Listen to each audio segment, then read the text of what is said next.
along to today's video. It's going to be a short one today, but it's all about parking sensors. Now, these are fantastic little items, fitted as standard to the M5. At the rear, on facelift models, you get front ones as well. Unfortunately, they are very problematic, and when we start creating issues, put the vehicle into reverse or select the PDC button on the dashboard, and you get one long constant beep, and then that's it. No parking sensors are working because the system's gone into fail safe, thinks there's a defect, so turns it off to prevent you causing any damage to your vehicle by trusting a faulty sensor. So we're going to replace them, and it's very, very simple to do. The front ones is simply a case of removing the trim, popping the PD sensors off, replacing with new ones, sliding the trim back in. The rear sensors take a bit more. The outer ones are very easy. Pop the trim, remove PDC sensor, put it back in. The inner ones, which 9 times out of 10 of ones that are going to cause you the most problem anyway, you need to remove the bumper to take them off. Now that's a bit of a mission in itself. So we'll go through a process of removing the rear bumper to get to your inner PDC sensors. Now you may remember from my previous video on removing the front bumper that to remove the PDC trim, very easy. Under the side corner there's a little trim slot where you can get a screwdriver in and lever it out.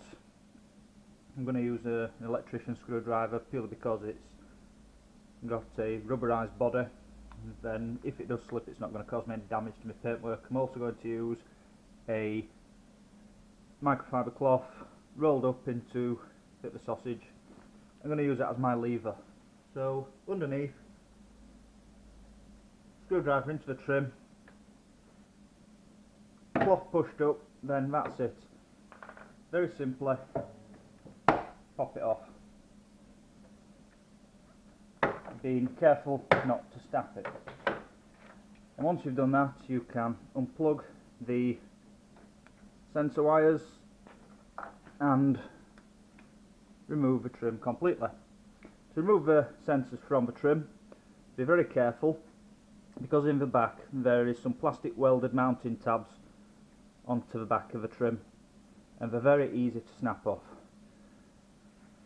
So to remove it, hold it upright, gently lever the two lugs back and push your finger up inside, and that will remove your PDC trim. And the same goes for the other one as well. Super easy. Same process for the rear outer ones as it is for the front outer ones. At the rear, the trim hole is a bit easier to see and a bit more accessible. Same principle again.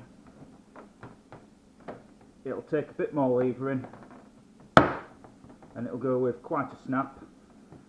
And once you've done that, you can get your fingers behind it and give it a good pull. And it goes with quite a crack, and you need to be super careful that you don't damage it by snapping it. Once you've removed your sensors, they'll look something like this. Now there are two different types. There's one with a right angle socket and one with a straight socket for fitting. Now depending on the year of your vehicle as well, your sensor may look like this, or it may be fully round with no cutouts inside it. Doesn't matter which ones they are, they're all the same. So if you only have straight ones, they will work in the right angle ones and vice versa. The only difference is the way the socket is mounted for plugging the wire in. General rule of thumb, all the plastic PDC trim ones have a right angle socket, and the rear bumper middle ones have a straight socket.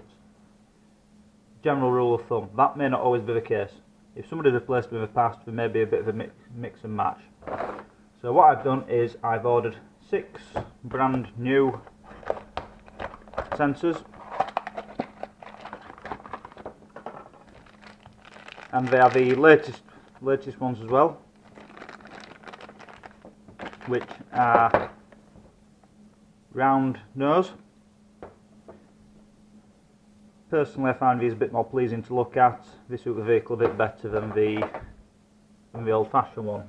So you can see what they're like side by side.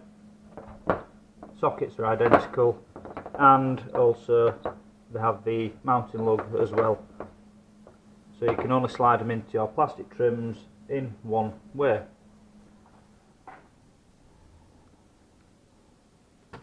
Like thus.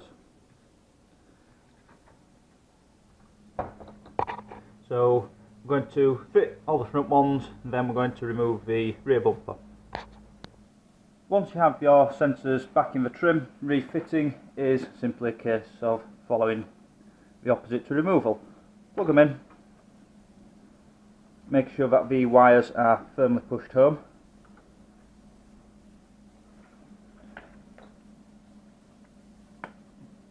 You will feel a little click when the wiring lug locks over the sensor.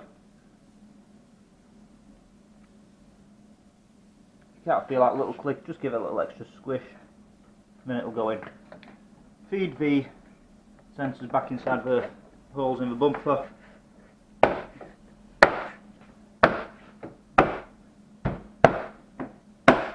Then gently tap back into place, and that is the new sensor fitted. Do the same for the other side. Then before you refit the rear sensors, we're going to be taking the bumper off, so don't refit the rear sensors just yet. Next up, the rear bumper removal. Inside each wheel arch at the back, you'll need to remove two plastic rivets, one here, then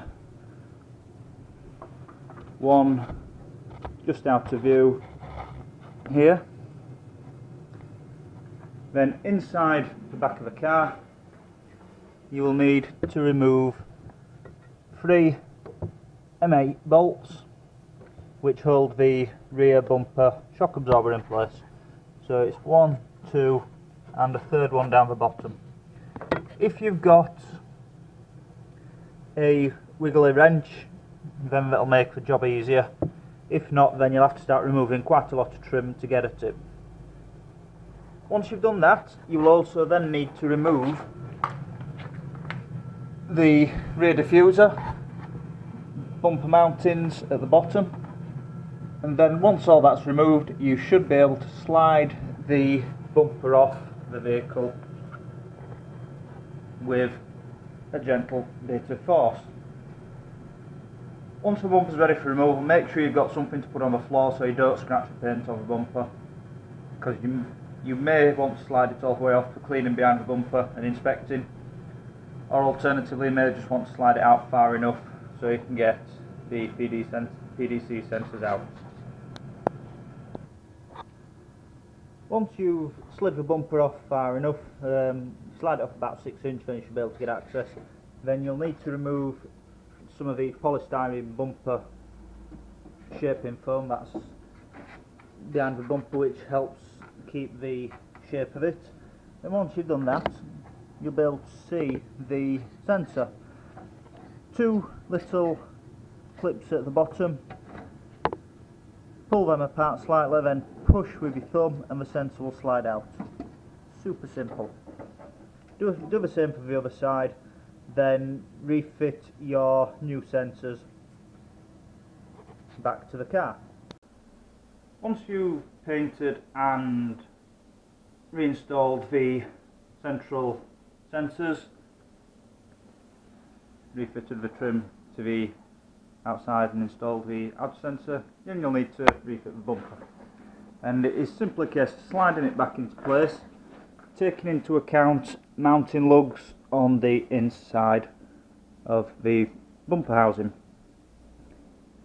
So you need to make sure that they slide into the correct position, and make sure that the little rubber tabs are in place as well, because when the bumper vibrates, if they're not there, it will vibrate against the bodywork and rub through the paint, and that's where you see a lot of corrosion on E39 starting around here, around the bumper mounting. Once you've slid the bumper back home into place, made sure that all the trim gaps are correct, give it a final push from behind to each side, make sure that's firmly home. Then you'll need to reinstall the bolts back for the suspension, or should I say the impact absorber at the back. So 3 bolts in the bottom which push through, pop the nuts on, tighten them down, then refit everything. If you've got to take all the trim off, refit that as well. So why did I replace all 8 sensors? Well, I had intermittent issues with the 2 inner ones at the back. Then occasionally one of the rear outer ones would play up as well, if it had been in a damp environment, like straight after washing car. So I thought, for the sake of 60 quid, replace them all, and then it's done and dusted. And once you've put all the sensors back in, test the system. You can either plug your car into the test equipment, into your laptop, and then check it that way, or alternatively turn the ignition on, press the PDC button, then walk around listening for the PDC system operating when you put your hand near each sensor. Hope this video has been helpful, and there'll be more to come in the future. Next up on the list is setting up the front and rear toe angles on the wheels, and also setting the rear camber, and this will be done using equipment that's readily available at home and shouldn't cost you more than 30 quid if you decide to go and buy it. And it's something anybody can do, and it's very, very simple to do. So keep an eye out for that video in the future, and once again, thank you for watching.